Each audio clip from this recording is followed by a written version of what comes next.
Então, bem-vindos a mais um Beto no Mundo. Já estamos na quinta temporada, 94º episódio, e levo vocês hoje ao Sri Lanka. Então, estou aqui em Anuradhapura, feliz da vida. Eu retornei ao país, essa pequena ilha no Índico, após 28 anos. E essa é uma imagem que eu guardo desde 1996, essa cara intrigada desse menino me observando, né? Então, da mesma maneira que nós observamos as pessoas e o mundo quando em viagem, eles também nos observam. Então, era essa troca de olhares intrigantes, né? De o que ele está fazendo aqui, né? E o que esse menino está pensando. Eu sou o Beto, percorri 150 países nos 6 continentes, morei nos Estados Unidos, na Europa, um ano sabático na Ásia, percorri a África de Malha ao Botswana e os extremos do planeta, do Ártico a Antártico. Entre outras andanças, entre as minhas prediletas, né, está o Irã, a Ásia Central e o Cáucaso. Então, aqui um pouco da minha timeline, né, desde o high school em Pittsburgh, que eu estou retornando agora em junho para vai ter uma homenagem para o meu treinador de cross country, que é corrida à distância, e eu vou visitar então em Pittsburgh a minha família, a minha escola, que era a Church Area High School, e o Bill Griffith, que era esse meu treinador, né? Depois voltei para o Brasil, fiz engenharia civil, arquitetura na URGS, fui para a Europa depois de ter tido uma experiência de estudo, uma experiência de trabalho, trabalhei na Macedônia, estudei na Suíça e tive meu ano sabático na Ásia que me transformou, né? Então, aqui numas imagens desde Peshawar, no Paquistão, na fronteira com o Afeganistão, né? Até o caminho para o campo base do Everest no Tibete. Então, alguma dessas imagens desse ano marcante da minha vida. Retornei ao Brasil e abri a Trip and Travel em 1988. Construímos a história do intercâmbio e de viagens aqui no estado, desde 2016, com a chancela do Virtuoso concedida às melhores agências de viagens do mundo. E sempre grato ao Missy Roche, que me ensinou a ter esse olhar completo, né? Por onde a gente transita, sempre observando a história, geografia, geopolítica, e com isso, durante 2 décadas, né? Eu acompanhei o Missy Roche por primeiro para a Europa, depois o Egito e de lá para o mundo. E ao longo desses 3 décadas, né? Já percorremos fizemos 50 Grand Tours, percorrendo 150 países, né, nos 6 continentes. Então, começamos, né, o nosso Sri Lanka, o 94º episódio da série, onde eu apresento a diversidade cultural e natural do planeta. Essa frase, esse parágrafo, eu escrevi há 28 anos atrás, quando eu voltei encantado do Sri Lanka, que coloquei que o país conjuga a beleza natural da ilha de Bali, o budismo e riqueza arqueológica de Mianmar, com a profundidade do povo da Índia, numa combinação do melhor da Ásia nesta ilha do Oceano Índico, que eu apresento para vocês. Este foi o itinerário que nós fizemos no Grand Tour Trip Travel Sri Lanka. Durante 10 dias, percorremos o Triângulo Dourado em Anuradhapura, Polonnaruwa e Siriguia. Fomos para a antiga capital de Kandy e terminamos na região do Chá e depois na costa. Este é o nosso grupo. Então, nessa 52ª edição do Grand Tours, com o Eduardo, com a Jussara, com a Paula, com a Marisete, com a Ide, com a Ângela, com a Renata, com a Miliana, a Maria Helena, a Janete, a Marisa e a Cris. Então, me acompanhem junto com elas essa bela viagem pelo Sri Lanka. A Yubowan é como a gente se cumprimenta no Sri Lanka, que é uma ilha budista.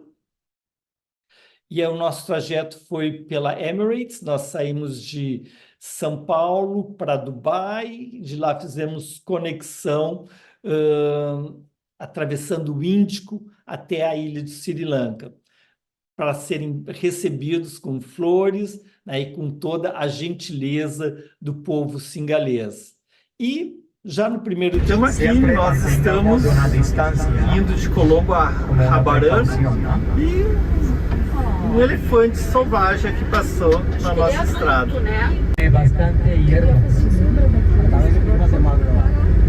Olha só que legal. Mira detrás, outro.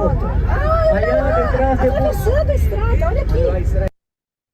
Tão bárbaro, né? Então, pelas estradas, todo dia tinha algum dos 7.000 elefantes no país percorrendo.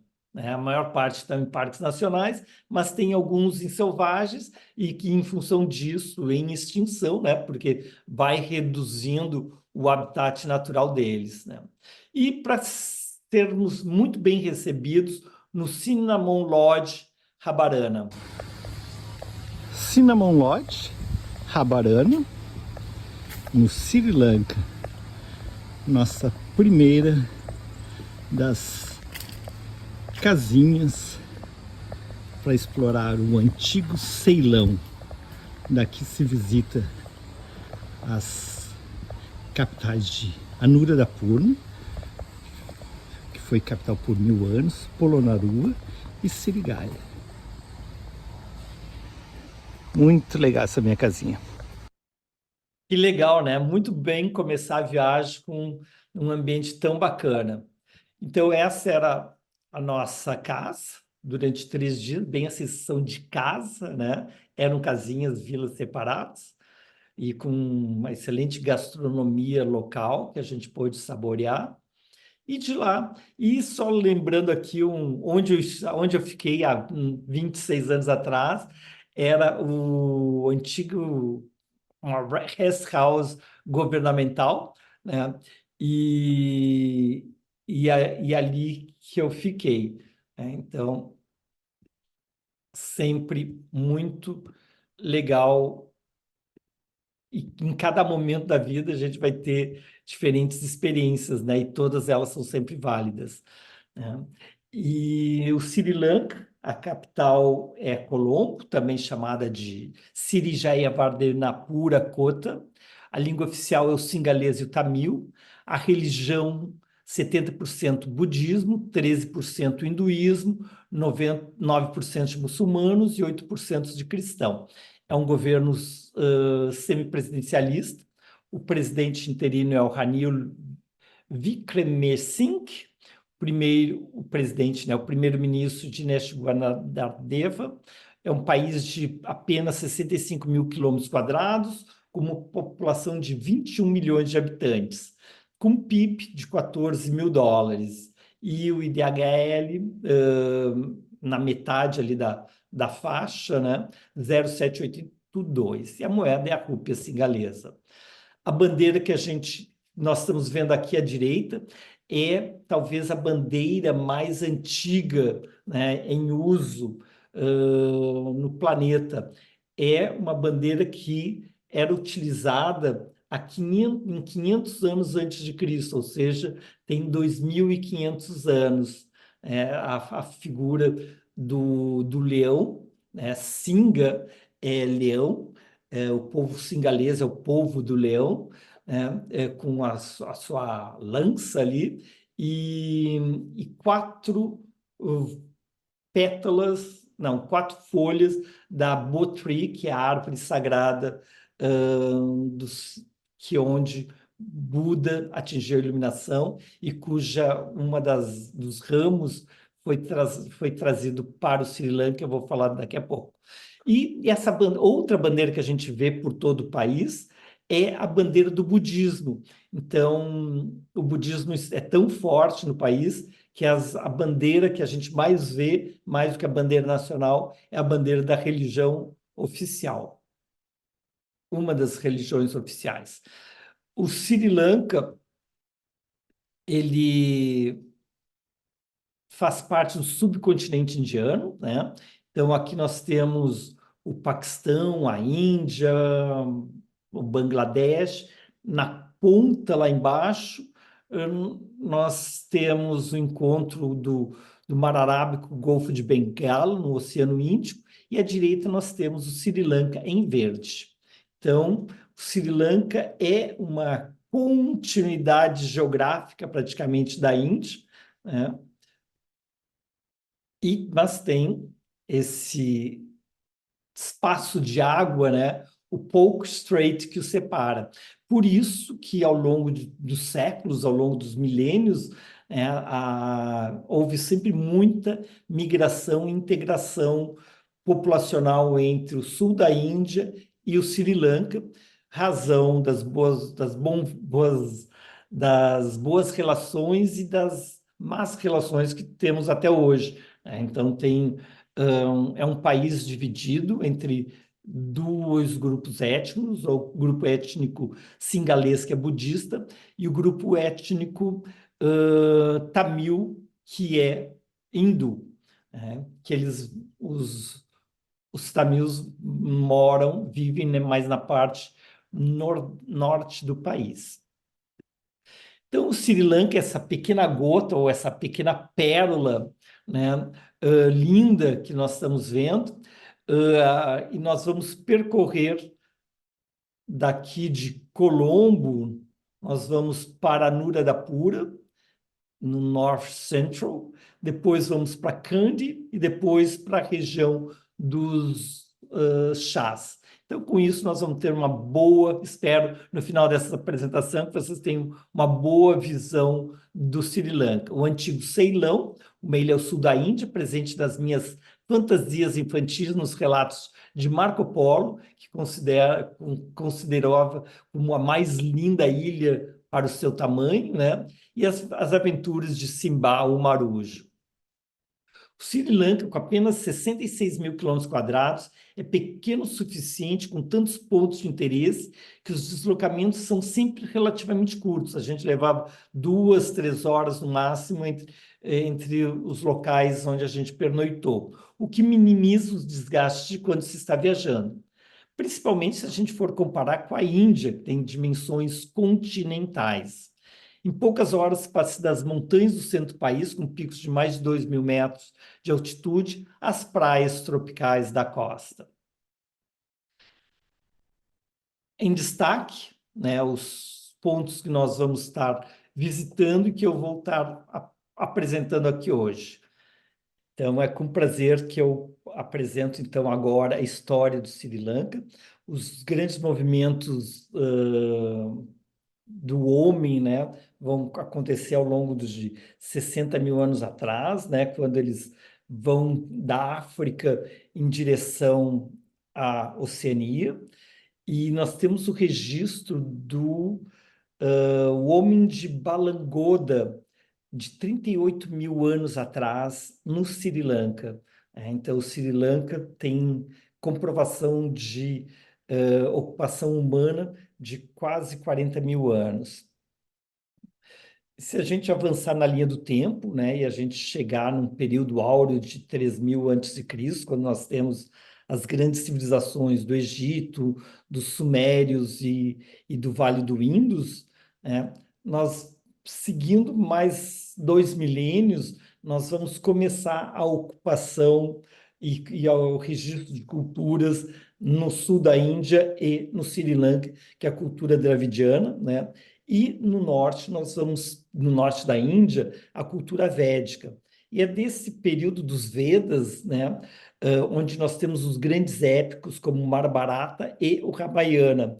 E no épico hindu Ramayana, se menciona, né, que Sita teria sido raptada e levada para Lanka, né, essa ilha no sul desse subcontinente, né? E vai ser resgatada pelo herói Rama.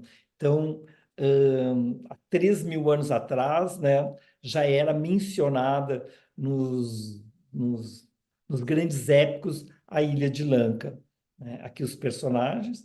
E como civilizações com registro arqueológico vai ser a partir do século V a.C., né, quando o povo singalês vindo do norte se estabelece na ilha, e ali vamos ter a base de uma longa civilização que vai perdurar por mais de 1.000 anos. Tudo começa com o reino de Vanga, na Baía de Bengala, quando um príncipe, em função de disputa sucessória, ele abandona o reino e ele vai para Sinhapura, que ficava um pouco ao sul de onde hoje é Calcutá. Passa-se um século e em 543, ele sai de onde estava, no norte da Índia, e vem se estabelecer no norte do Sri Lanka, onde é o Vijaya's Landing Site. Então, ali o príncipe e os descendentes do príncipe Vidaya vão se estabelecer. O povo originário que já estava no Sri Lanka eram os Vedas e os Nagas, e os descendentes de Vijaya vão constituir a população singalesa. E, então, já apresento para vocês a primeira capital, que é Anuradhapura, né? Então, em 437, o príncipe Vijaya se estabelece, seus descendentes vão constituir a sede de um reino que já ocupava metade da linha da ilha, que é a cidade de Anuradhapura. Então, Anuradhapura vai passar por mais uma transição no século seguinte, quando ela adota o budismo.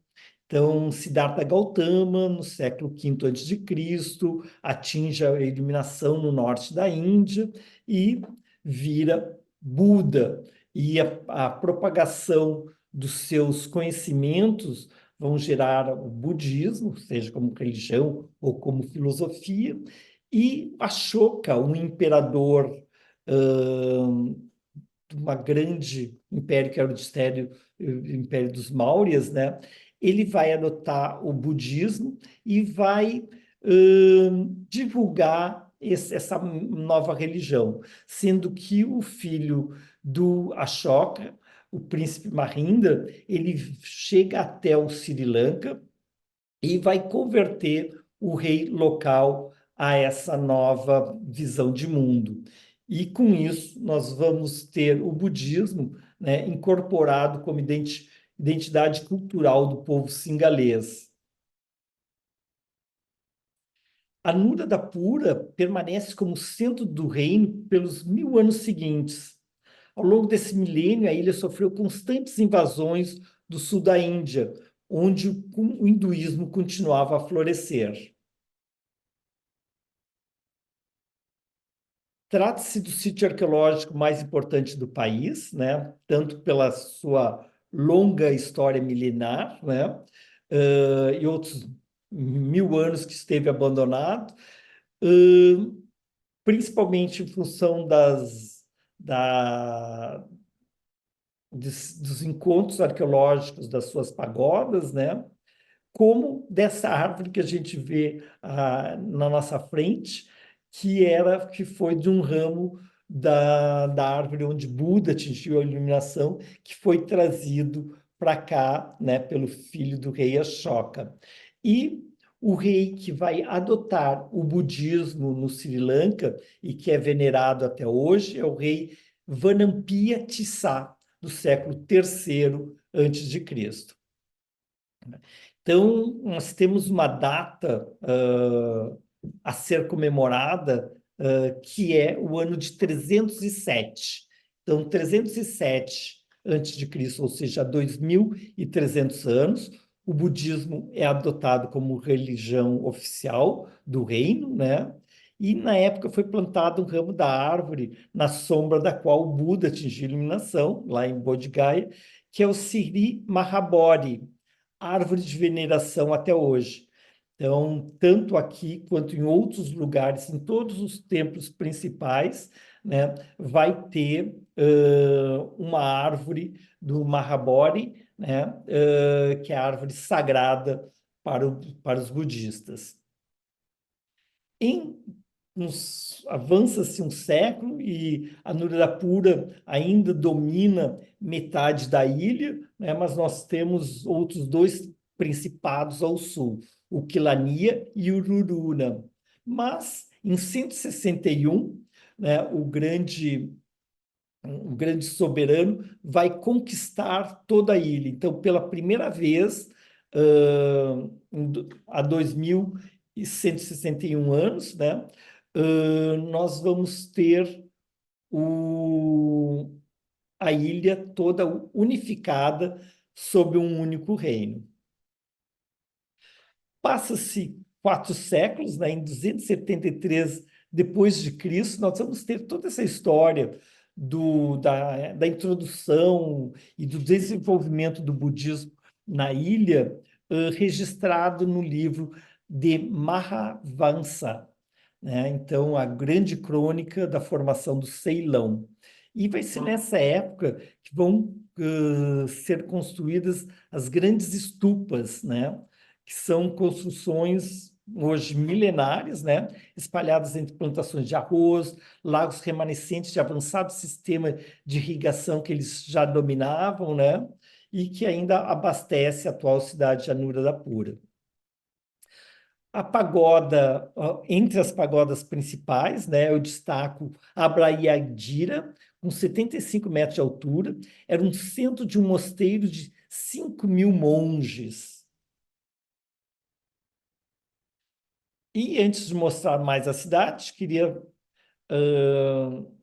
dar a nossa impressão de, logo antes de desvendar um sítio tão importante. Aqui em Anuradhapura, antiga capital do Ceilão, durante mais de um milênio. Lá atrás, as pagodas, nós vamos estar visitando agora à tarde. Beto Conde, coração do Sri Lanka histórico. Então, preparem-se para uma viagem no tempo de 2.000 anos. E nós estamos caminhando e começa a se desvendar no cenário, por entre as árvores, Huanweliceia, a grande estupa de Anuradhapura. Então, cada passo ela vai ficando mais imponente, até que a gente chega junto dela, e a estupa é uma estrutura compacta, ela não se entra numa estupa, e normalmente a estupa é construída onde há uma relíquia sagrada, que para o budismo um fio de cabelo, um dente de Buda ou textos sagrados. Então, em Anuradhapura, que era armazenada a maior relíquia mais sagrada, que era um dente de Buda, que nós vamos conhecer a história daqui a pouco. Então, eu adoro a forma, né? O budismo, ele nos leva a simplificar, a eliminar as alucinações ou tudo que nos afasta da verdade, né?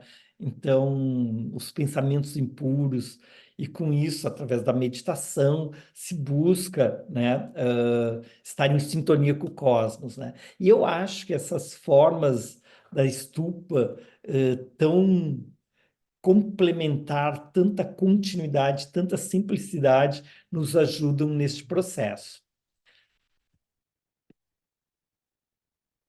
E é um templo vivo, né? Então, aqui vocês veem à direita a escrita singalesa. A escrita singalesa, ela vem do sânscrito, né? Mas tem sua escrita própria, ou seja, na Índia, onde também tem vários idiomas, onde se utiliza também derivações do sânscrito, né? Não vão se entender, né? Então, elas estão dentro da mesma família tanto de escrita quanto de língua, né? Mas o singalês é uma língua e uma escrita própria. Então, dentro desse templo vivo, né? Então a gente vê as pessoas preparando suas oferendas normalmente de flores, e para ofertar para a imagem de Buda. Cuidado que a gente tem que ter, nunca se fotografa uma pessoa de costas para o Buda, né? Porque isso seria desrespeitoso. Por isso que nós, como grupo, né, a gente sempre cuidava de não fazer selfies, né, no Sri Lanka, tendo uma imagem de Buda atrás. Ali atrás você vê um macaco, né, pulando, né, dentro desse complexo, e eles estavam presentes né, então a Nura da Pura, ela está dentro de uma área com muita preservação natural, né, então temos os bosques no entorno. E a gente vê os fiéis nessa estupa de Ruvanuwe Liceia, né, a grande estupa, e que isso que é bárbaro, né? Quando se viaja, ter esse olhar para a população local, de como vivem, como mantêm suas tradições e costumes, e principalmente a questão da religiosidade tão importante na Ásia como um todo, no subcontinente indiano especificamente, seja os seguidores do jainismo, do hinduísmo, do budismo, do islamismo, né, do sikhismo, ela é muito forte, né? Então, seja um monge, seja um laico, né, fazendo suas orações, fazendo suas meditações. Meditação, uma forma de entrar com o estado mais puro da alma, né? Acalmando as perturbações do nosso pensamento que ficam fluindo, né? Então, possibilitando maior foco. Aqui o monge. E a gente está caminhando, então, para a árvore sagrada. Aqui os monges também vão fazer suas oferendas. E a árvore sagrada. Então, é a árvore que se tem o registro histórico mais longevo, né? Então, é uma árvore que se sabe que foi plantada neste local há 2.300 anos. Então, provavelmente não é a mesma árvore, né? Mas de galhos da mesma fizeram enxertos, e temos a árvore que continua sendo venerada até hoje. E falando de meditação, queria compartilhar com vocês a excelente vivência que nós tivemos já no nosso segundo dia.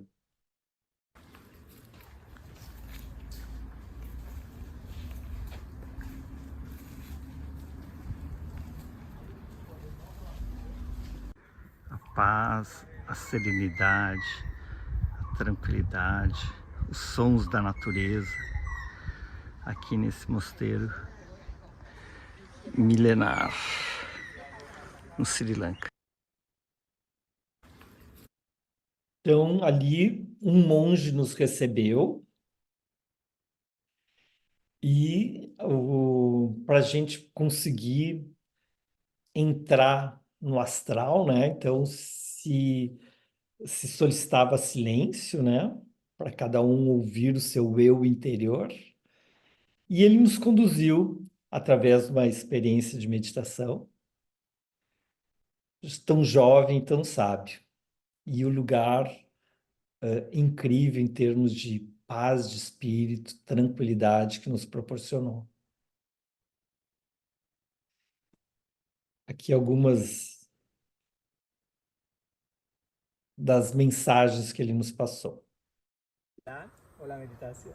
ජීවිතය කියන එක දැනගන්න ජීවත් වෙනවා. La vida, tiene que aprender la vida, vivir feliz.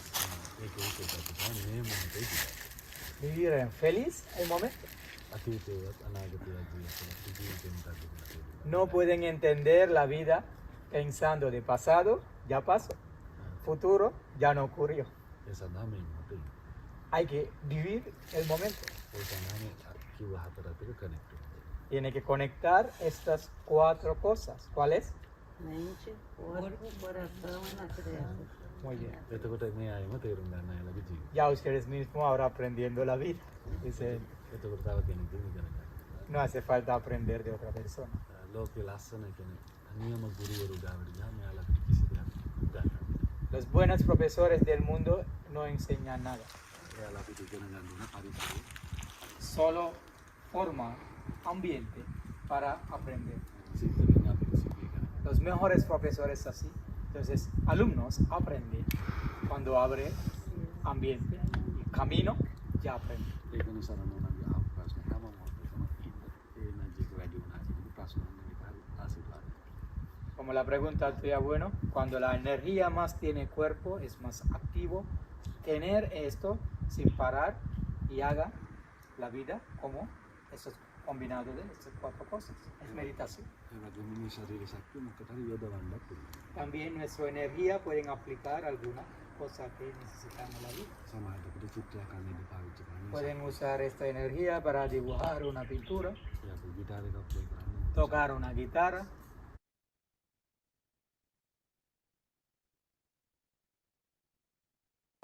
O la meditación.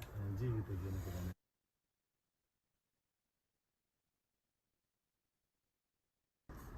මොකට අපිට ඒක යොදවන්න පුළුවන්. También puede aplicar algún trabajo de oficina. ඒක කරන්න පුළුවන් අවසානම දේ තමයි මේ ශක්තියම ආදරය කරනවා. El último producto que sale de esa energía es amor. É o amor, é isso aí. Então, nós saímos iluminados, né? Eu tenho uma vivência com o budismo que me traz desde de Copan, no Nepal, depois em Dharamsala, na Índia, né? Então, me senti muito privilegiado em compartilhar esse momento tão profundo aí com a nossa tribo, pequena tribo. E, na sequência, a gente fez oferendas, aprendemos sobre o significado de cada um dos elementos ofertados, e, na noite, nos divertimos.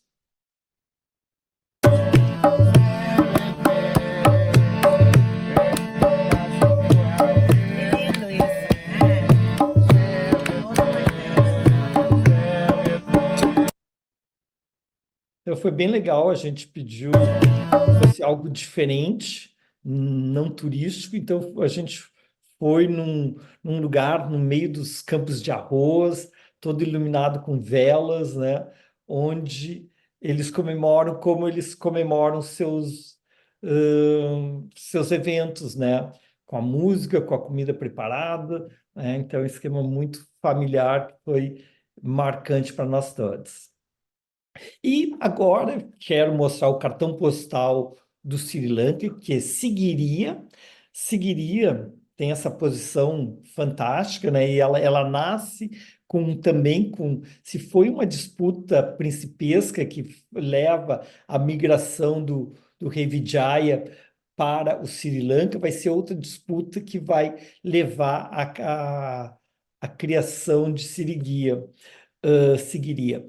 Então, nós vamos ter uma disputa entre os príncipes, um príncipe assassina o pai, e sabendo que ele pode ter represálias, né, ele muda sua capital, né, para o topo de uma fortaleza invencível, né? Então, dali que surge Sigiriya, né, a antiga capital do Sri Lanka, construída durante o reinado do rei Kasyapa, no final do século V depois de Cristo.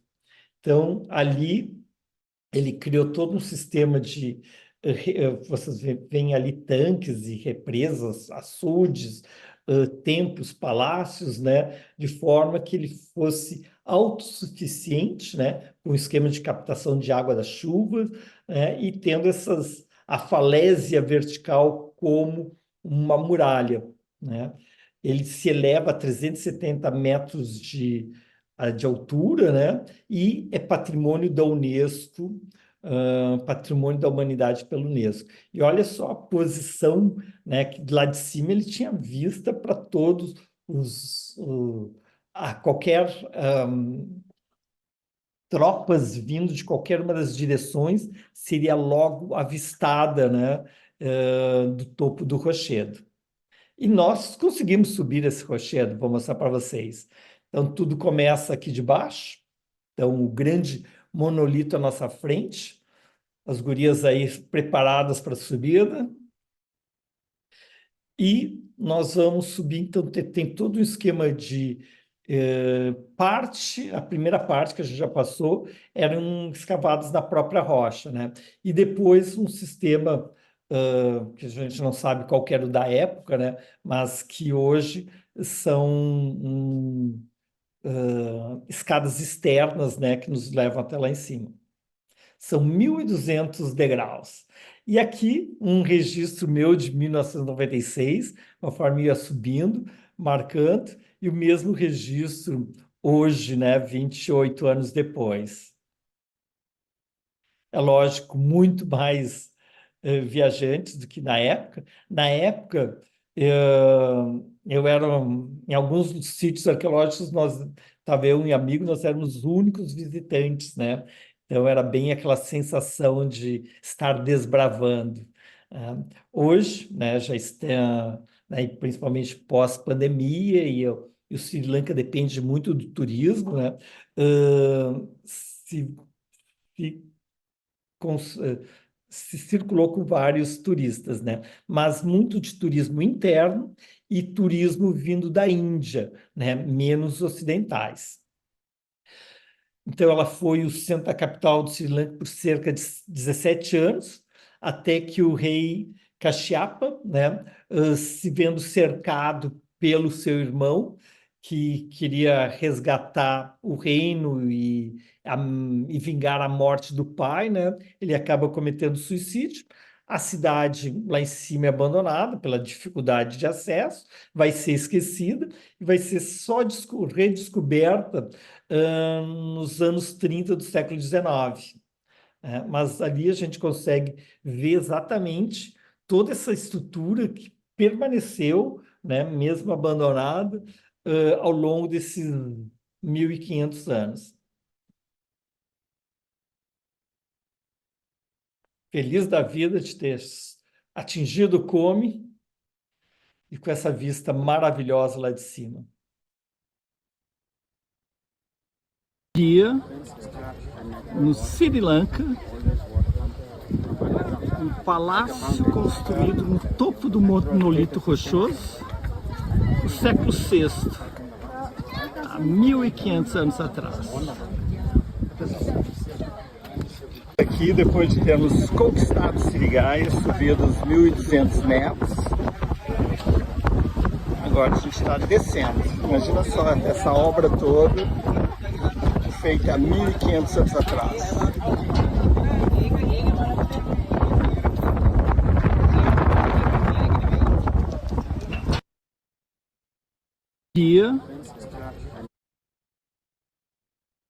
E, além dessa beleza, desse assombro arquitetônico construtivo, ao se descer, a gente descendo por essas falésias verticais, a gente vai ter que subir por uma escadinha mais vertical ainda para ver essas maravilhas que estavam aí escondidas ao longo desses 1.500 anos. Então, são os afrescos, graças à não acessibilidade, que se permaneceram com essa qualidade de cor e de refinamento dos detalhes.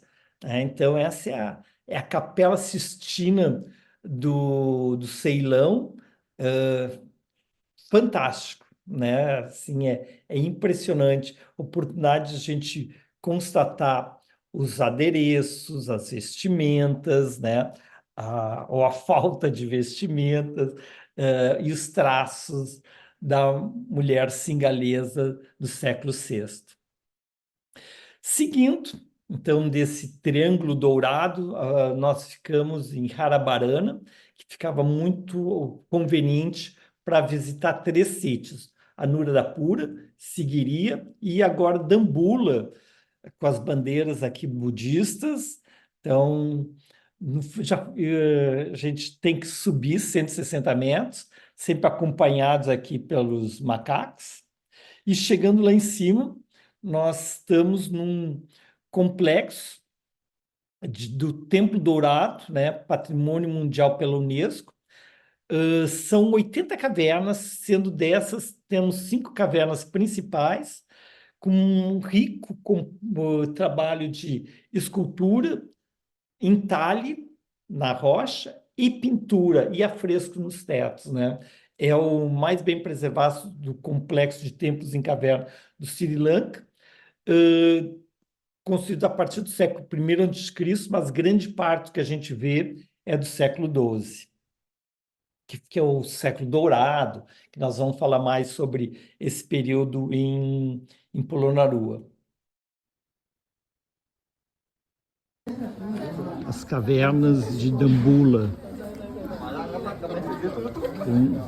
um sítio sagrado para o budismo há mais de 2000 anos.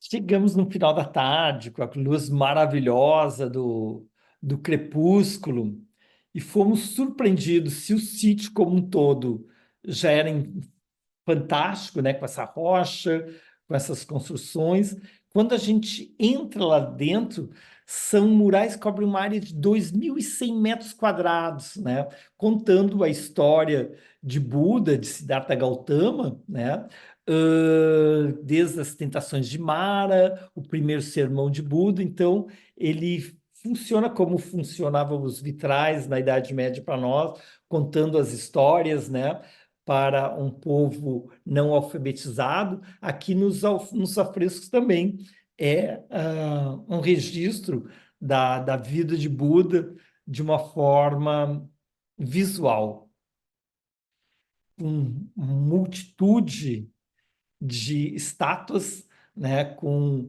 Buda nas mais diferentes posições, né,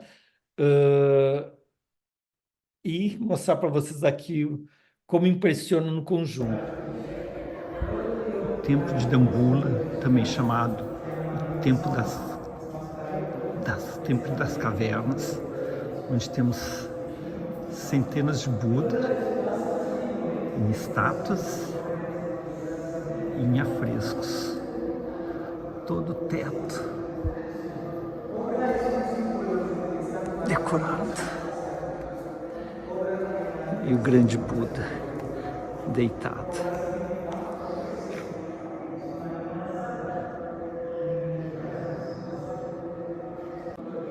Dambulla, no coração das capitais históricas do Sri Lanka. Complexo religioso desde o século II a.C., com restaurações ao longo dos milênios. A terceira sala, aqui em Dambulla, restaurada pelo rei de Kandy. Essas maravilhas, esculturas e pinturas dentro da caverna. Dambulla, Sri Lanka. Beto Conte, Grand Tour Trip Travel Sri Lanka para você. Onde eu falo século XII, sei lá, eu ouvi agora século XII, século II a.C. Então aqui nós temos essas imagens fantásticas, vocês veem a riqueza dos detalhes, a suavidade, a serenidade da representação, que isso é sempre presente na arte escultórea budista. A tranquilidade da mente, né, representada na figura do corpo, né?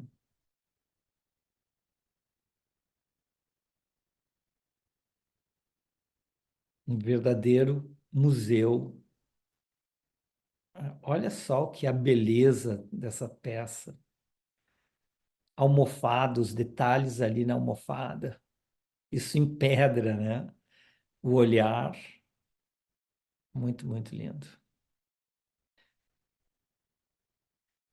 E também uma iluminação bem adequada, ressaltando as imagens.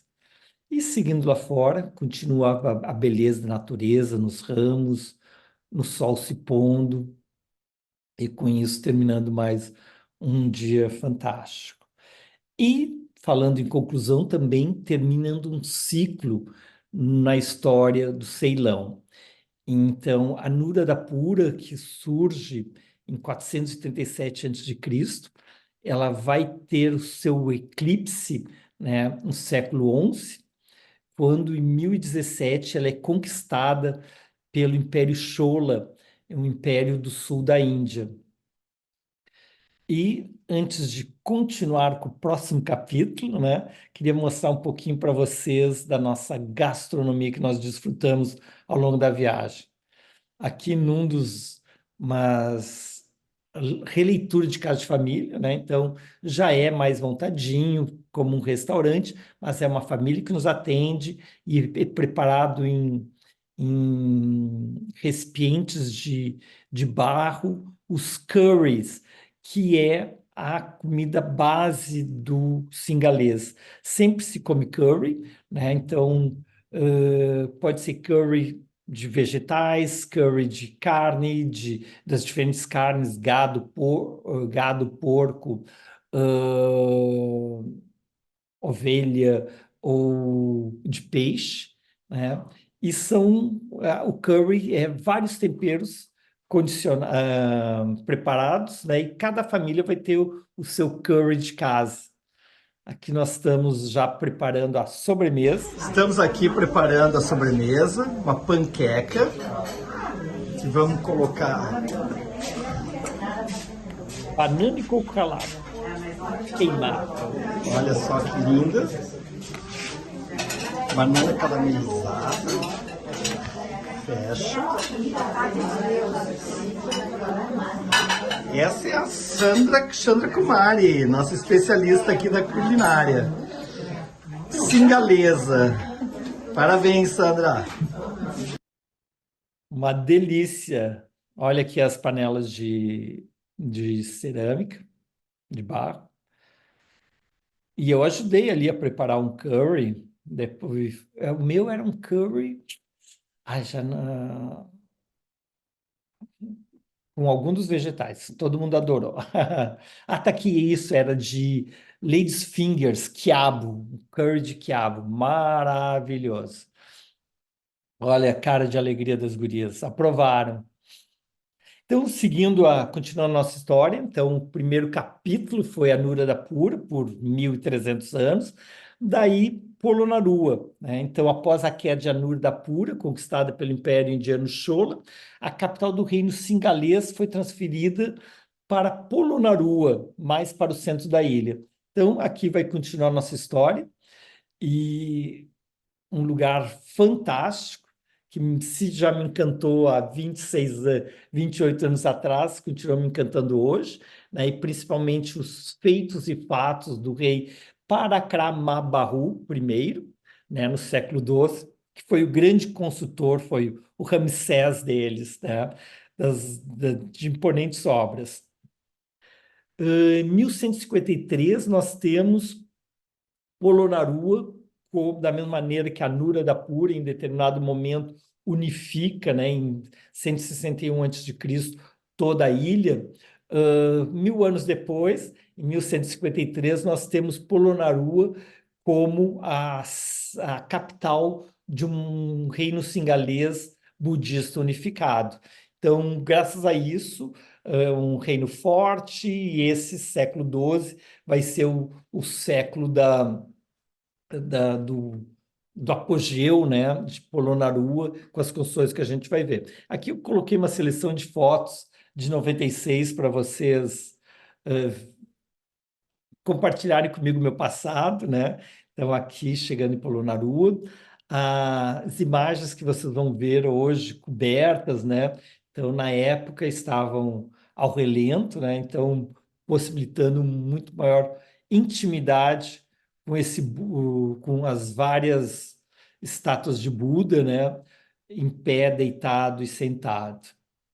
E essa foi a rest house onde eu fiquei. Então, esse era o hotelzinho de onde, de bicicleta, a gente percorreu o sítio arqueológico. E de bicicleta também nós, 28 anos depois, vamos percorrer. Então, Grand Tour, Trip Travel, Sri Lanka, de bicicleta, explorando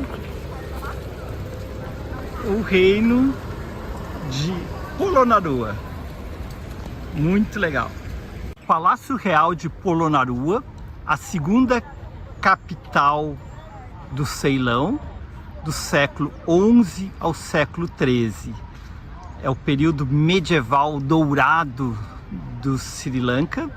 E aqui o rei Parakramabahu, o Grande, vai construir esse Palácio Real que tinha 7 andares. Ele governou de 1156 a 1186 depois de Cristo. Estamos em Polonnaruwa, a segunda capital real aqui do Sri Lanka. Então, é um impressionante sítio arqueológico, né, com as capitais de um reino que governou a ilha por 2 séculos, do século XII ao século XIV. Essa aqui é uma foto que eu tirei, adorei essa, né, que eu tirei em 1996, e aqui os descendentes dos meus amigos aí da época, né, nos dias de hoje. O Palácio de Audiências tem 13 metros de largura por 30 metros de comprimento, todo com entalhes, né, contando a história do rei Prakabahu I, né, e seguindo mais uma obra do rei, o Retângulo Sagrado. Aqui no quadrangular sagrado de Polonnaruwa, são 3 complexos de templos. Este é o mais antigo, construído no século XI, onde tinha o dente sagrado de Buda. E aqui essa bela estátua de Buda, com seu sereno sorriso. Polonnaruwa, no quadrangular sagrado, nós temos nesse prédio circular 4 imagens de Buda, protegendo o dente sagrado de Buda, que é a maior relíquia do país, hoje em Kandy. Esteve em Anuradhapura, que foi a capital durante um milênio. Depois em Polonnaruwa, que é onde estamos. E finalmente em Kandy, onde agora se encontra, que vamos mostrar amanhã. Beto Conte, Grand Tour, Sri Lanka, para você. Um antigo reino do Ceilão. Polonnaruwa, no quadrangular sagrado, 3 prédios que ao longo dos séculos guardavam a maior relíquia do país, que é o dente de Buda. E 3 imagens em escultura em arenito, aqui representadas.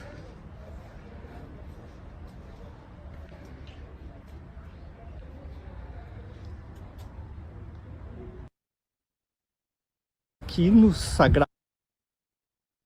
Então, muito bacana, né, cada um deles. Aqui são as divindades protetoras, sempre nas entradas dos templos nós vamos ter essas figuras. A serenidade do meu Buda predileto e outros Budas em cada um desses templos. Então, são 3 templos, cada um em seu século, né? teve a primazia, né, de guardar o dente de Buda, então que depois vai ser, quando cai Polonnaruwa, em algum momento depois chega ao reino de Kandy. As refinadas esculturas religiosas nos templos e a grandiosidade arquitetônica nos palácios nos proporcionam uma viagem ao tempo de seu apogeu com o rei Parakramabahu I.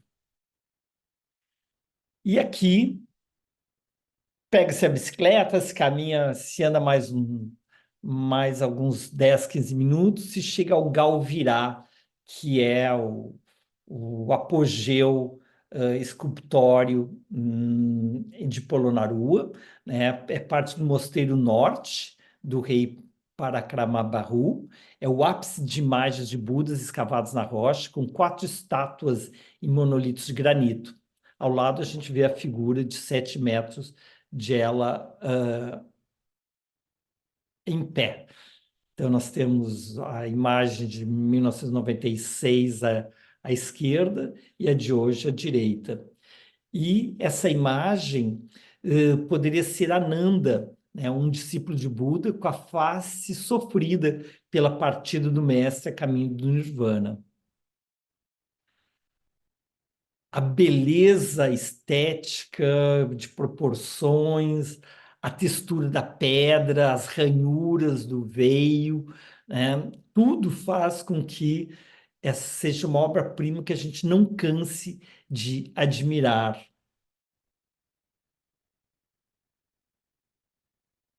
Seja de perfil, seja de frente, seja no detalhe. Essa é a segunda estátua que tá mais bem preservada, né? Porque ela está dentro de uma caverna fechada.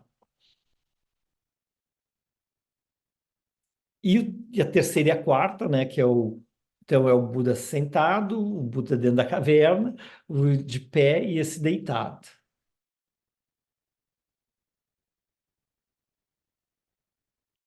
Que eu tenho a dizer?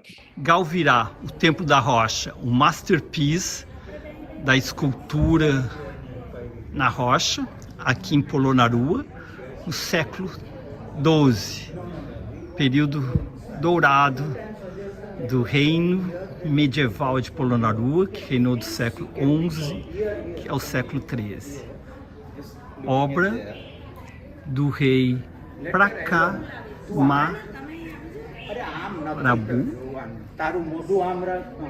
o Grande. No antigo reino de Ceilão, na capital de Polonnaruwa, capital do reino durante o século XI ao século XIII, foi construído pelo rei Prakramabahu o Grande, o Galvirá, que é o Templo da Rocha, com 3 posições de Buda: sentado, posição de meditação, de pé e inclinado. Mas das maravilhas da arte escultória singalesa do período dourado, na época medieval do reino de Polonnaruwa.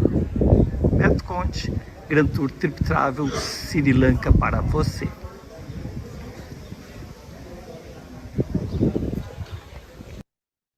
Galvirá. Como os celulares fazem filminhos bacanas, né, gente? Espero que vocês concordem aí. Então, aqui ele de pé, deitado. Tem uma foto da época, lá de 96, 14 metros de comprimento. Aqui com os monges rezando. No século XIII, novas invasões e um reino indiano se estabelece no norte da Índia. Enfraquece Polonnaruwa, que acaba sendo abandonada, como já tinha sido abandonada também a sua antecessora, a Anuradhapura, e a partir do século XIV ela vai ser também tomada pela floresta.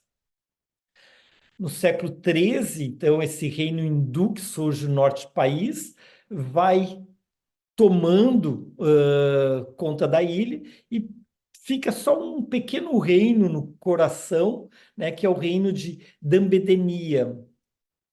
Depois vai se ajeitando o jogo de forças entre os reinos hindus que conquistaram, né, e os reinos budistas que resistiram.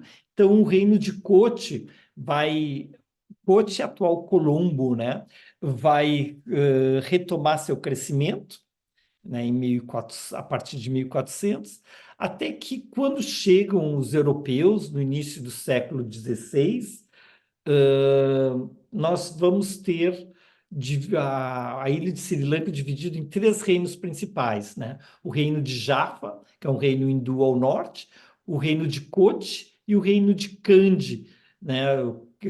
Kochi na costa oeste e Kandy nas montanhas e costa leste, né? Ambos do sul, né, budistas. Os portugueses vão chegar em 1505, né, e vão estabelecer boas relações com o rei de Kochi, obtendo o monopólio do comércio de especiarias de grande importância na Europa e até hoje que faz com que a ilha seja tão renomada. Os portugueses acabam dominando toda a ilha, exceto as montanhas, né, onde tinha o reino de Kandy, e eles vão ficar por 150 anos, de 1505 a 1658, e buscavam mais do que o controle territorial, era o controle comercial, né? Então, foi o motivo que levaram os portugueses as grandes navegações, com Vasco da Gama, com Bartolomeu Dias chegando até cruzando o Cabo da Boa Esperança, com Vasco da Gama chegando até a Índia, e depois, em 1505, começa a ocupação aqui do Ceilão, que era um dos destinos que eles buscavam, né? Porque as grandes navegações buscavam, entre outras, né, a rota das especiarias. Especiarias que nós tivemos o privilégio de ter uma baita apresentação de um singalês tamil, né? E aqui compartilho com vocês algumas imagens do Jardim das Especiarias. Estamos aqui no Jardim das Especiarias, no Sri Lanka, a terra das especiarias que trouxe os conquistadores europeus na busca do cravo, canela, gengibre, cardamomo, cúrcuma. Nós temos todas aqui, 30 mil diferentes especiarias para as mais diferentes utilizações medicinais e gastronômicas. Beto Conte, Grand Tour, Sri Lanka, no Jardim das Especiarias para você. Estamos aqui. E esse rapaz, James, foi que nos apresentou, super comunicativo, conhecedor da botânica, das qualidades, né? Saímos todos com vários recipientes em pó, em líquido, em grão, né? das especiarias, né? Para diferentes utilizações, né? A maior parte medicinal. Então, a gente já falou de Anuradhapura, capital por 1.300 anos, de Polonnaruwa por 200 anos, e a famosa Kandy, que resistiu, e foi a última, resistiu até 1815, foi a última a tombar sob o poderio europeu. E também não ficamos numa ótima casinha, o Cinnamon Lodge Kandy. Nossa casinha aqui em Kandy, às margens do rio, cercados pela floresta, ao som dos pássaros.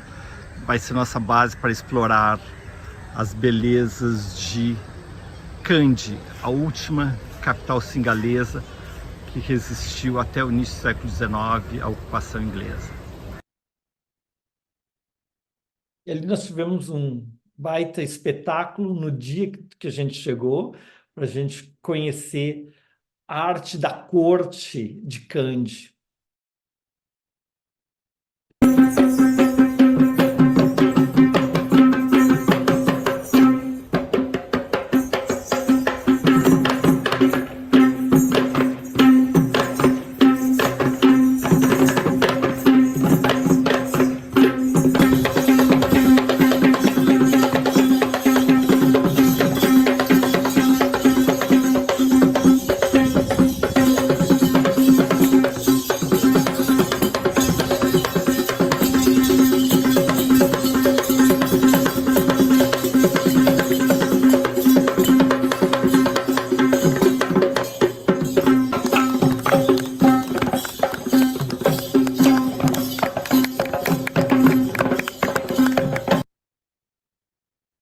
bacana, né? Então, a capital do último reino singalês, que resistiu por 3 séculos a ataques portugueses e holandeses, acabou sendo conquistado pelos britânicos somente em 1815. Centro cultural do país, com seu templo budista mais venerado, o Dala Maligawa, que abriga um dente de Buda, a mais importante relíquia budista do país, que a gente viu que já transitou esse dente, né, por Polonnaruwa, antes disso em Anuradhapura e finalmente está aqui em Kandy. Templo construído pelos reis de Kandy no final do século XVII, é imponente com sistema de muros, fosso e o relicário ricamente trabalhado. Fica às margens do lago, criado em 1807 pelo último rei de Kandy, e junto a um bosque de Udawatakeli. E ali, com todo o respeito que merece, esse lugar mais sagrado, então nós vamos levar vocês até lá. Atravessando o fosso, as muralhas, se chega até aqui uma parte do mosteiro, onde tem murais onde contam a vida de Buda, né? Então, Buda aqui aos pés de Bodh Gaya, onde ele atinge a iluminação, daí ele vai para Sarnath, próximo ao atual Benares, onde ele presta o primeiro sermão. Estamos falando de Siddhartha Gautama, o Buda histórico que viveu no século V a.C. E aqui a grande cerimônia, quando o dente de Buda é apresentado, é levado uma vez por ano no topo de um elefante, né? Num palanquim. Então, é o grande evento da cidade, né? E aqui a gente vê o monge entregando ao soberano o dente para ser colocado nessa passeata, né, nesse festival onde ele é apresentado ao público. Hoje ele permanece sempre fechado atrás desse recinto, mas monges, cidadãos laicos vão ali fazer suas oferendas, suas rezas, oferendas sempre com flores, a bandeira do budismo, e terminando mais um prazeroso dia onde tanto a gente aprendeu aqui em Kandy. E um meio de transporte que vocês conhecem muito bem na Índia, nós também vou convidar a Miliana para apresentar para vocês. Oi, Miliana, conta aí qual que é a sensação de estar no tuk-tuk? Conta aí. Como é que tá a experiência do tuk-tuk? É incrível, é super ventilado, existe um som completamente típico de um motor ótimo, uma velocidade maravilhosa e confortavelmente sentado em bancos acolchoados, com capitoné inclusive. Maravilha, a comunicação com o motorista é fácil e a gente está assim observando a paisagem de uma forma... E é o meio de transporte que eles usam, né? Maravilhoso, integradíssimo com a natureza. Um pouco menos sustentável porque tem esse motor a diesel, mas isso não compromete. Grande Miliana. A experiência do... Então ali a Miliana com o seu driver, um tuk-tuk no meio dos arrozais, a bela Ângela. Então foi bárbaro, né? Então é o tuk-tuk, o ritmo, o tamanho, né?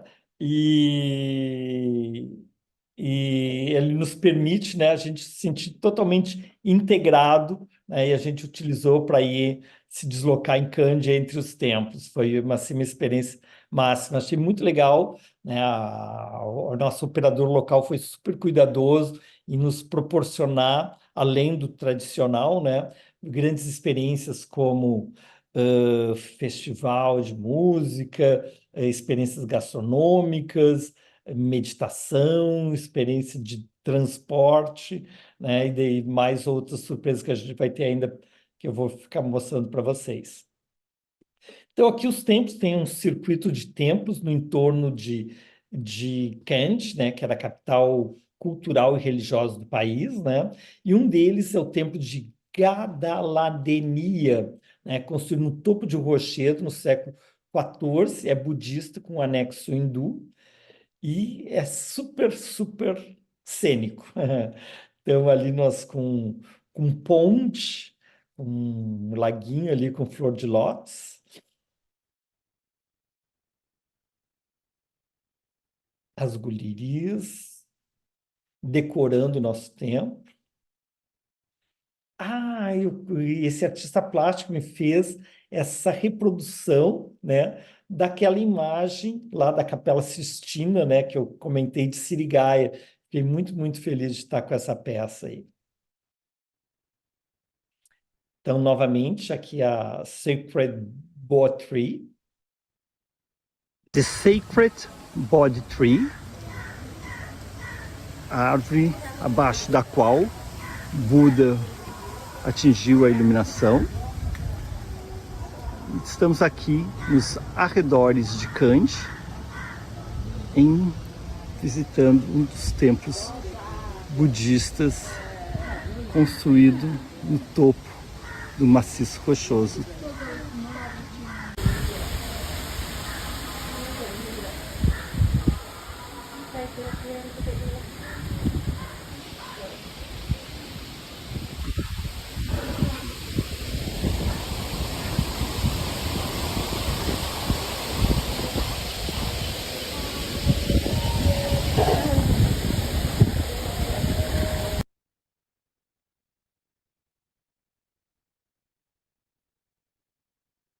The Sacred.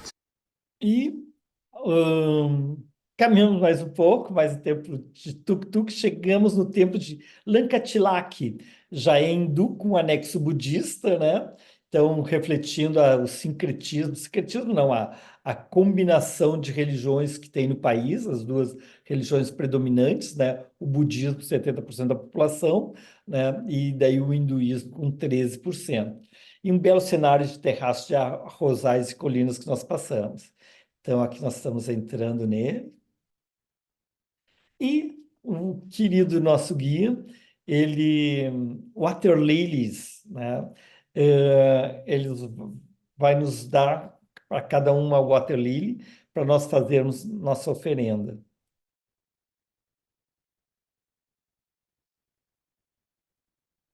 Estamos aqui fazendo uma oferenda com flor Water Lily no templo budista de Kandy.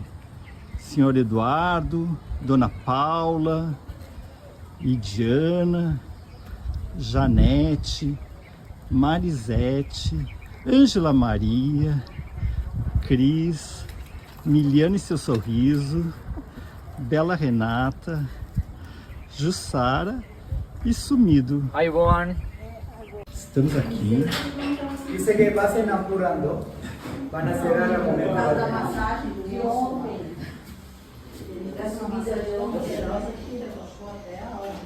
Pasen adentro.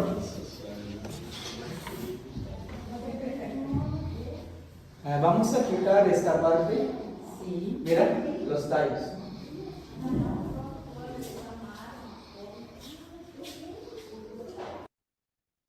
Bárbaro. Então, e olhe só as estatuárias que tinham na entrada. Eu sou filho de uma escultora, Dilba Conte, e a mim me encanta, né? E aqui, ó, tanto o volume quanto as cores, as sombras, de rara beleza.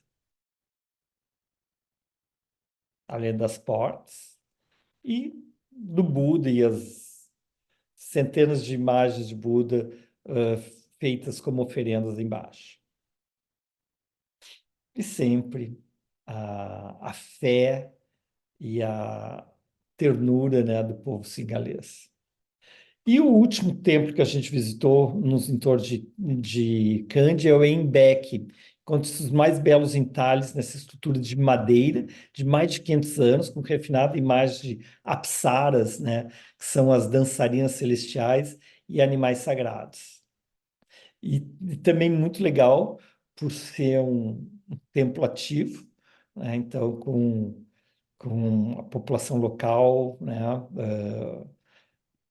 visitando, fazendo suas oferendas. E em Sri Lanka e em vários lugares do mundo inglês, né, eles criavam jardins, né? Então temos o Jardim Botânico, né? Então saindo da movimentação da cidade, né, esse recanto de paz, né, com as mais diferentes espécies de árvores autóctonas e também trazidas de outros locais, né, funcionando como um grande jardim botânico e um jardim de desfrute, né? Um jardim onde famílias, as crianças, idosos vão aproveitar, né?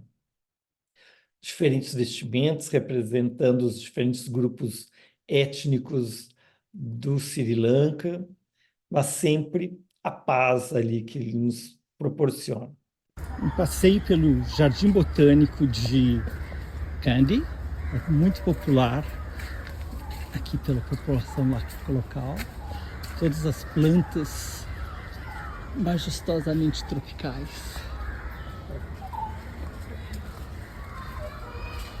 Além das aves e flores. O orquidário e as nossas flores, as gurias aqui representadas, e sempre bem cuidados, né, pela gente, né, pela Trip and Travel, para proporcionar sempre uma vivência inesquecível nessa ilha fantástica.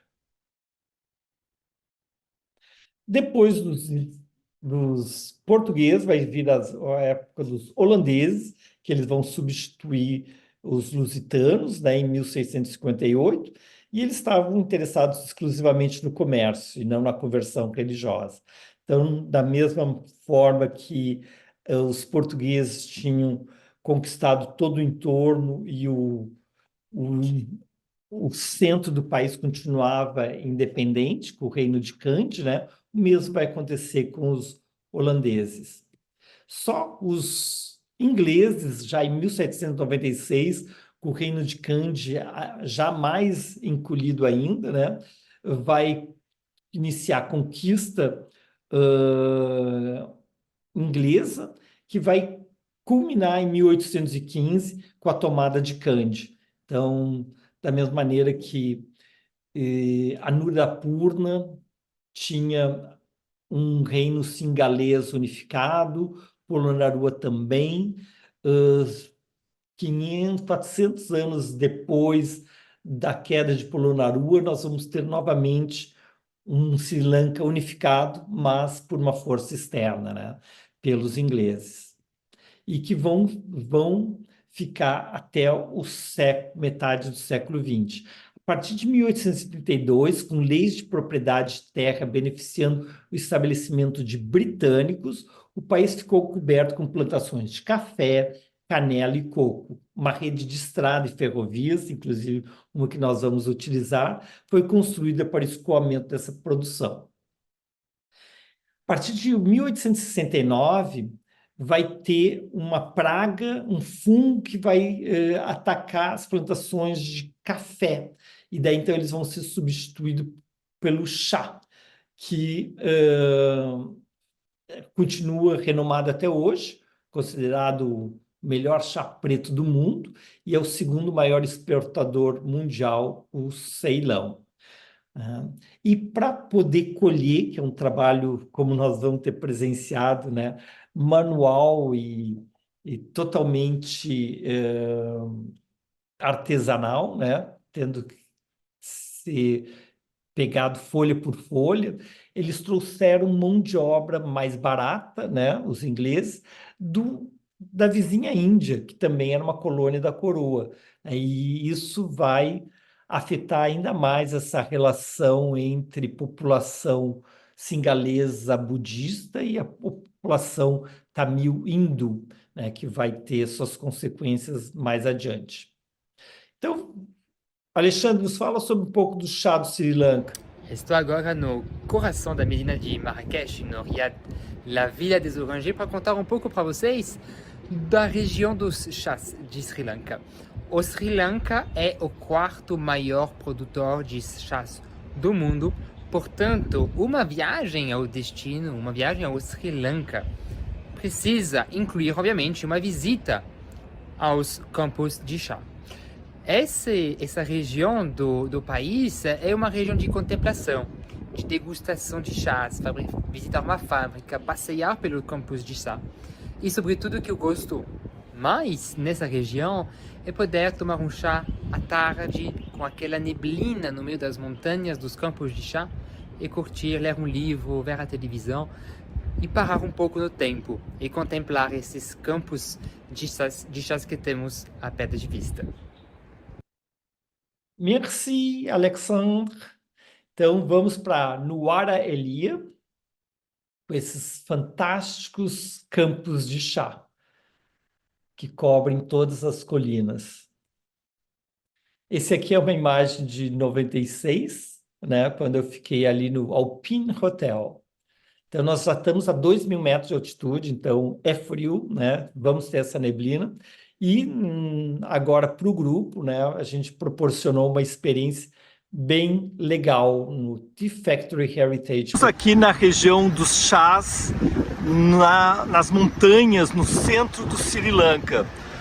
As plantações foram introduzidas no século XIX pelos ingleses, substituindo o café que tinha sofrido uma praga, e o Ceilão vira referência em chás, e o Ceylon Tea, Black Tea, é o mais renomado do mundo. Beto Conde, Grand Tour Sri Lanka, na região dos chás para você.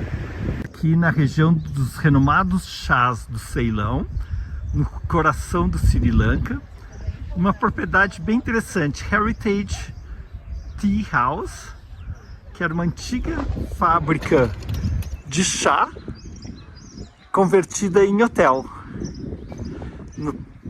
Entre as plantações, amanhã nós vamos aprender mais sobre os chás, o processo de colheita e de fabricação dos renomados Ceylon Tea. Então aqui eles são a fábrica é uma fábrica que fechou que funcionou no final do século XVIII, né, até a metade do século XX, né, e depois foi revitalizado e hoje como um hotel. Então aqui nós temos o especialista ali que nos ensina sobre cada um dos chás, e tivemos, né, conforme o Alexandre nos sugeriu, né, um chá da tarde, né, com toda a riqueza de doces e salgados, e tinha uma neblina, como ele previa, né? Foi um momento delicioso aí que nós pudemos vivenciar o chá onde ele é plantado, colhido e produzido. E no dia seguinte nós fomos aprender como se faz a colheita do chá. Então esse é como vocês veem as mulheres, né? Então elas pegam folha por folha, tem que ser ainda verde, né? Molezinha, não pode ser dura, e já tem que ter um tamanho adequado, e vão atirando no saco atrás. Elas colhem 20 quilos de chá, de folhas de chá por dia. Vamos ver se a gente saiu bem. Então aqui nós temos Paula e Luiz Eduardo colhendo as folhas de chá. Elas têm que ser as folhas mais tenras, que são as mais claras, mas já com tamanho adequado. Muito bem. Trabalham das 8 às 4 e vão encher uma basket com 20 quilos. Se depende. Aqui tinha. Uhum. Então foi bem bacana a experiência, porque nós todos nos vestimos à la singalesa, né? E as meninas locais, né, nos ensinaram a como fazer essa colheita. E depois a gente aprendeu, né, como diferenciar os diferentes tipos de chá, né, dependendo de como ele é produzido, né? Então, desde a colheita, o massariado, né, a infusão. Então, foi muito, muito instrutivo. Saindo da região do chá, a gente tomou um café e vamos pegar o nosso trem. Então, uma baita de uma experiência, né? Utilizando Sri Lanka Railways. Aqui nós estamos nós vamos pegar o trem com destino a Colombo e vamos parar em Kandy. Então, estamos aqui na estação, esperando o trem. E aqui eu coloquei essa foto que mostra as 3 escritas, né? As 3 línguas e 3 alfabetos, né? Então, em cima, singalês com a escrita singalesa, no meio, em tamil com a escrita tamil, ambas vocês veem que têm alguma similaridade, ambas vêm do sânscrito, e em alfabeto latino e inglês embaixo, né? Que são as 3 línguas utilizadas no país. Então, me acompanhe nessa viagem de trem pelos belíssimos montanhas cobertas de plantações de chá. Nosso trem.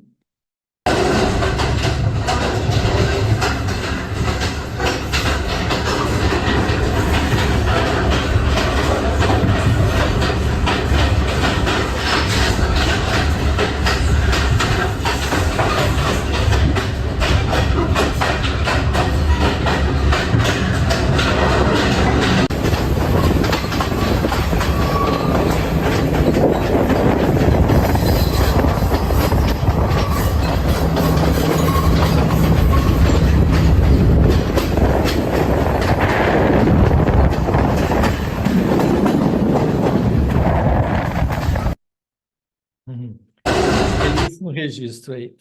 Então, seguindo aqui, olha aqui, ela está no final do dia de trabalho, voltando com a cesta cheia. E a gente chega na Old Railway Station de 1867, né? Então, construída exatamente para evacuação, né? Escoamento dos chás e dos demais produtos. Seguindo a nossa história, né? Então, a antiga colônia, no pós-Segunda Guerra, né? Nós vamos ter o desmembramento, né? do Império Britânico, e entre eles a Índia conquista a independência e o Sri Lanka também, né? Então, ele se torna independente, mas permanece como membro do British Commonwealth. Em 72, nós temos a proclamação da República, então o soberano britânico deixa de ser o soberano da ilha, né? E vamos ter, então, um sistema parlamentar com presidente e primeiro-ministro. Sendo que dominou o cenário político do país, né? O clã Bandaranak, que é o nome do aeroporto, do qual a gente entra e sai do país, né? Então, o Sir Bandaranak, o sino de prata da Ásia, foi o 4º primeiro-ministro do domínio do Ceilão, de 56 até seu assassinato em 59. É fundador do nacionalismo singalês de esquerda, com o Partido da Liberdade do Sri Lanka. E 4 anos depois, né, a esposa, a viúva, a Sirima Bandaranak, ela se torna não só a líder do país, mas a primeira mulher primeiro-ministro no mundo, né, exercendo 2 mandatos, 60 a 65, depois de 70 a 77, participando como líder dos países não alinhados, junto com Nehru, o o Nehru, o Nasser, né, o Tito. E também nós temos que falar sobre o que normalmente é manchete no mundo, né, quando se fala do Sri Lanka, né, durante mais de 2 décadas, que foi o conflito singalês e tamil. Em 58, né, 10 anos depois da independência, o governo do Sri Lanka estabelece o singalês como única língua oficial, iniciando as tensões com a minoria tamil, cujo idioma era o tamil. Em 72, o Ceilão muda o nome dado pelos colonizadores portugueses no século XVI, de volta ao milenar Sri Lanka, como a ilha era chamada pela população local e significa terra esplêndida. Mas, neste mesmo ano, o budismo é declarado a religião oficial. E, com isso, se eles já estavam, desde 58, se sentindo excluídos pela questão linguística, né, pelo idioma, né, o que é mais importante para o Tamil, né, que era a sua religião, ela deixa de ser uma religião oficial, né, e com isso exclui ainda mais o povo Tamil, né, da vida cultural, pública e econômica da ilha, né, iniciando as revoltas da comunidade Tamil, né, que eram hindus. Em 83, então, vão surgir os Liberation Tigers of Tamil Elam, então, os tigres da libertação da terra Elam, que é a terra dos tamis, né? Então, nós vamos ter um país dividido, uma guerra civil, em verde a parte singalesa budista, em vermelho, que é no norte, no leste, controlado pelos tigres tamils, né? Então, para a gente fazer um paralelo entre os dois, né? Então, o povo singalês é da origem do norte da Índia, enquanto que o tamil é do sul da Índia. A língua é uma língua indo-ariana, enquanto que dos tamils eles têm uma língua dravidiana, né?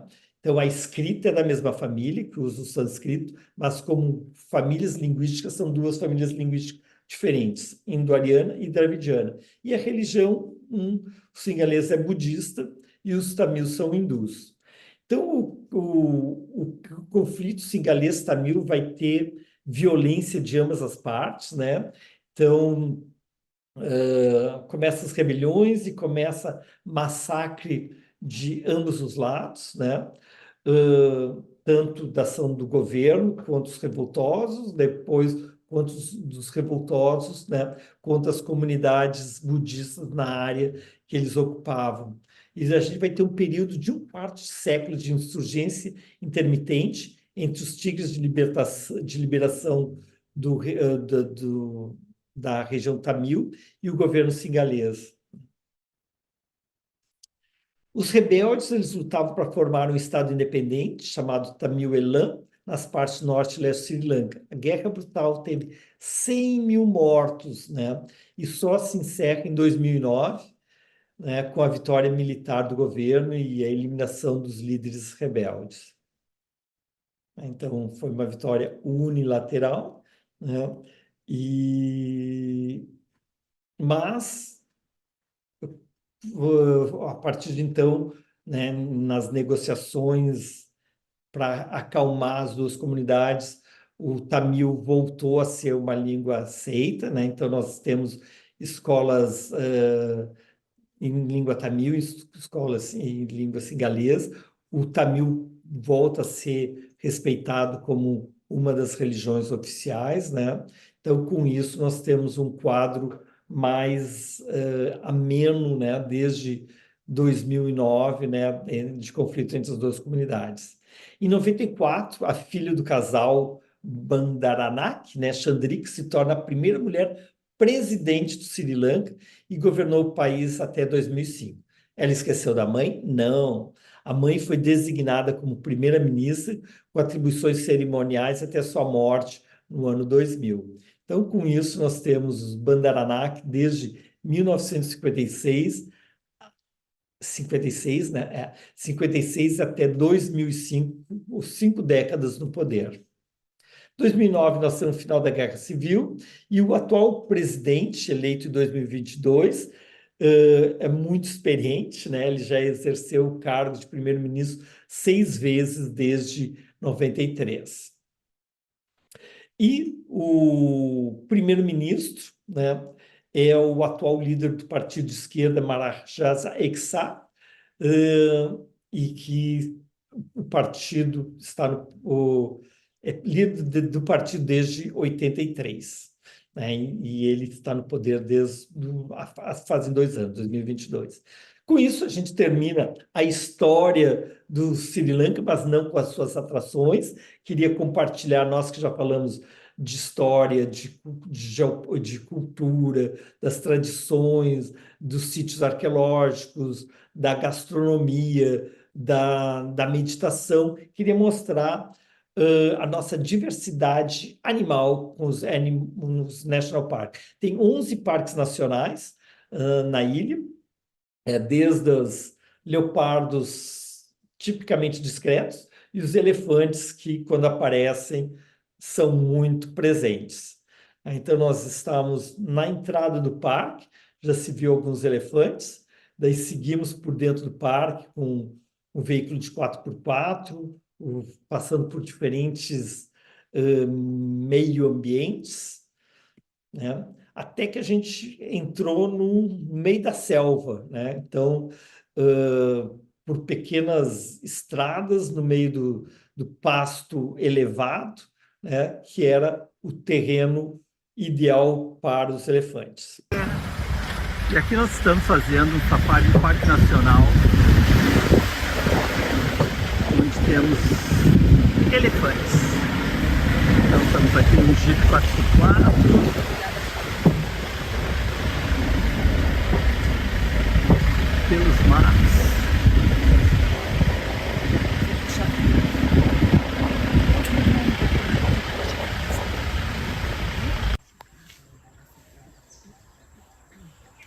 A gente já tinha andado 1 hora e não tinha visto elefante. Daí, finalmente a gente viu um.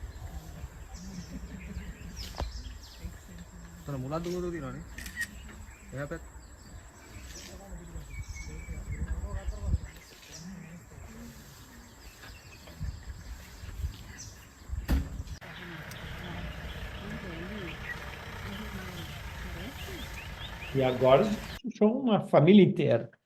Então, vou mostrar para vocês aqui. Então, o primeiro que a gente viu, daí a gente conseguiu chegar bem perto de um outro. As gurias felizes da vida que registraram os elefantes. E olha só, o show no final, assim, com 2 famílias. 2 famílias não, normalmente as manadas de elefante é um grupo feminino, né? Então a líder é a elefante mais idosa, mais sábia, né?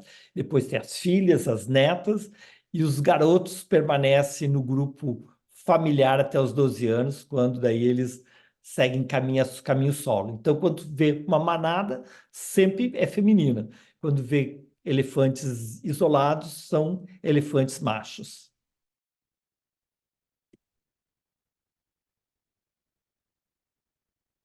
Eu e Diane Marisete, o pessoal atrás, feliz da vida no Parque Nacional dos Elefantes. E outro animal que é preservado e símbolo nacional, que temos no Yala National Park, é o leopardo.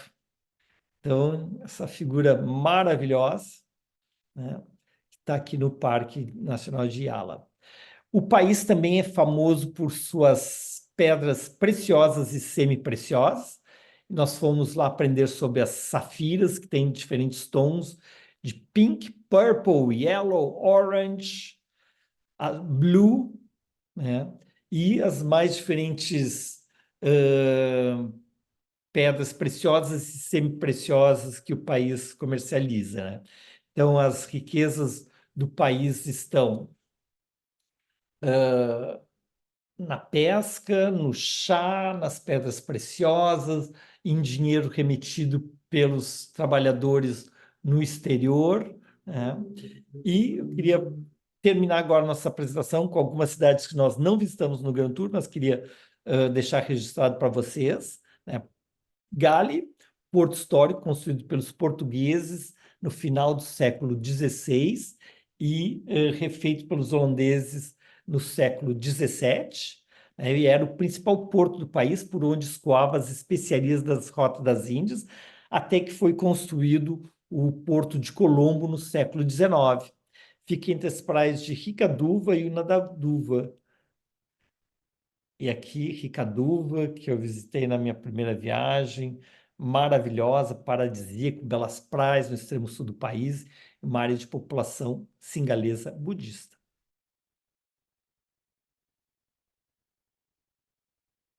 Como a gente está próximo do Equador, o sol sempre presente numa agradável temperatura média de 27 graus.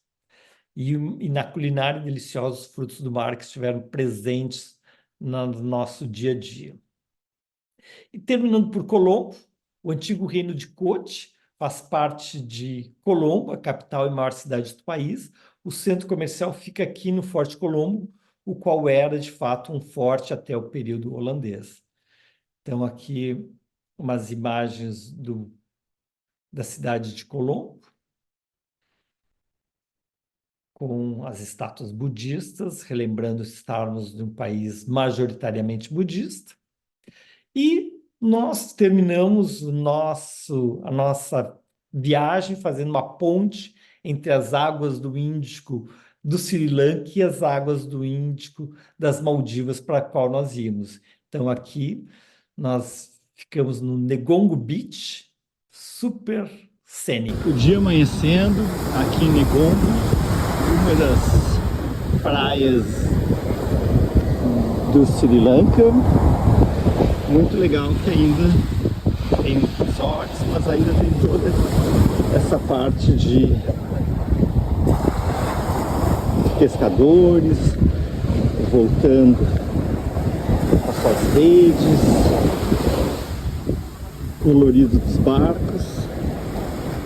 E aqui o mar, o Oceano Índico,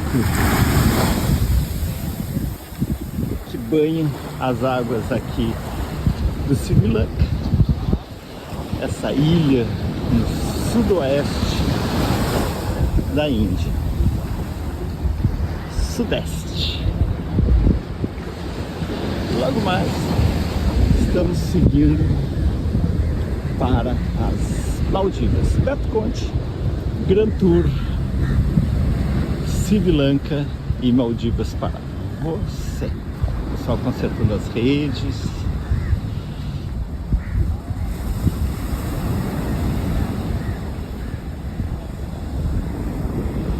Good morning.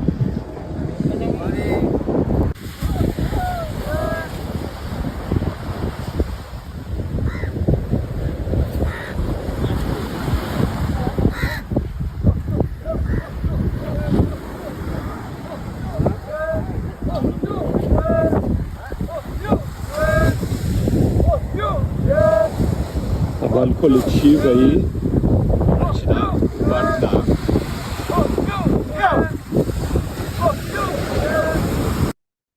O dia que lembra nossas praias, sempre nos dá uma familiaridade, né? Então, com isso, a gente termina a apresentação de hoje do Sri Lanka, que a gente visitou desde os sítios arqueológicos, a antiga capital de Kandy, a região de Chá, e aqui terminando nas praias. E convido vocês para o próxima apresentação, que vai ser no dia 25 de março, onde levo vocês para a Colômbia, de Gabriel Garcia Marques. Queria agradecer a presença das meninas que estiveram aqui com a gente na nossa viagem hoje na apresentação, a Paula, a Maria Helena, a Miliana, a Jussara, a Renata, a Janete, a Marisa, a Cris, a Miliana de novo, a Ide, a Jussara, o trio novamente, Ide, minha garota propaganda, a Jussara e a Lísia, com a Paula, Marisete, e o casal aqui dando duro nos chás. Então, muito obrigado pela presença. Termino aqui com cenas das imagens que eu registrei lá em 96. É muito bom voltar para um país e ver que, na sua essência, ele permanece preservado. É lógico, mudando, crescendo, em termos de turismo, de economia, mas preservando sua história, seu legado arquitetônico, arqueológico. E, principalmente, a gente sabe que a gente nunca volta, sempre volta diferente de uma viagem. Como já dizia o filósofo grego lá no século VI a.C., né? A gente nunca vê o rio da mesma forma, porque tanto o rio já mudou, quanto o nosso olhar. E com isso, eu concluo esta viagem para o Sri Lanka com vocês. Muito obrigado pela presença e fico aqui à disposição para comentários.